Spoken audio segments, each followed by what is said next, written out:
Dear Theo, Oh, lad, I should like to have you here to show you my lodgings. I now have a room such as I always longed for, without a slanting ceiling and without blue paper with a green border. I live with a very amusing family. They keep a school for little boys. I am quite contented. I walk much. The neighborhood where I live is quiet, pleasant, and fresh, and I was really very lucky in finding it. I am not so busy here as I was in The Hague, as I work only from 9 until 6, and on Saturdays we close at 4 o'clock.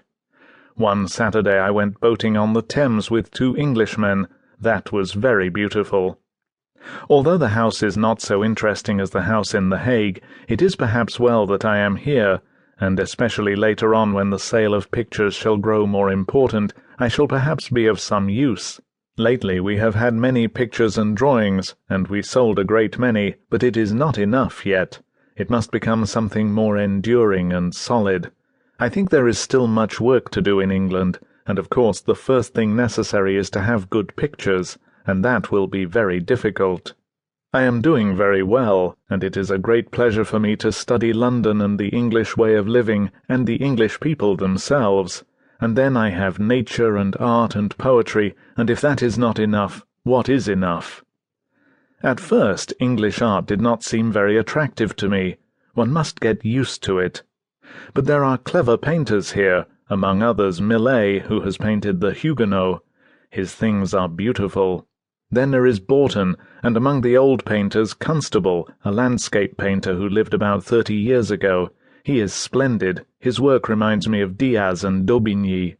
And there are Reynolds and Gainsborough, who have especially painted very beautiful ladies' portraits, and then Turner. I see that you have a great love for art. That is a good thing, lad. I am glad you like Millet, Jacques, Shire, Frans Hals, for as Mauve says, that's the stuff. Yes, that picture by Millet, the Angelus, that's the thing. That is beauty, that is poetry. Admire as much as you can. Most people do not admire enough. I have read a book on art by Van Vloten, and did not quite agree with him, and it was very learned. Berger is more simple, and whatever he says is true. Last Sunday I went to the country with Mr. Obach, my principal, to Box Hill. That is a high hill about 6 hours by road from London, partly of chalk and overgrown with box, and at one side a wood of high oak trees. Everywhere you see charming parks with high trees and shrubs. Still I do not forget Holland, and especially The Hague and Brabant. What pleasant days we spent together at The Hague. I think so often of that walk on the Rijswijk road, where we drank milk after the rain at the mill. I will send you a portrait of that mill by Weissenbruch. The Merry Weiss is his surname. That road of Rijswijk holds memories for me which are perhaps the most beautiful I have. I am glad you like César de Kock so much. He is one of the few painters who understand our dear Brabant intimately. I met him last year in Paris. You must try by all means to get a good knowledge of pictures. Go to the museum as often as you can. It is a good thing to know the old painters also, and if you have a chance, read about art, and especially the art magazine Gazette des Beaux-Arts. Try to walk as much as you can, and keep your love for nature, for that is the true way to learn to understand art more and more.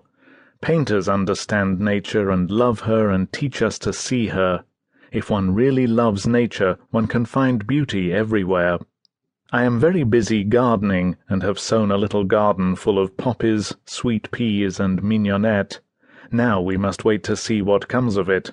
Of late I took up drawing again, but stopped. Perhaps I shall take it up again some day or other. I am reading a great deal now. I am glad you have read Michelet and that you understand him so well. Such a book teaches us that there is more in love than people generally suppose. L'amour has been a revelation to me as well as a gospel. No woman is old. That does not mean that there are no old women, but that a woman is not old as long as she loves and is loved. That a woman is quite a different being from a man, and a being that we do not yet know, at least only quite superficially. Yes, I am sure of it. And that man and wife can be one, that is to say, one whole and not two halves. Para seguir escuchando este audiolibro gratuitamente, haz clic en el enlace de la descripción y podrás escucharlo completo sin coste gracias a la prueba de 30 días de Audible.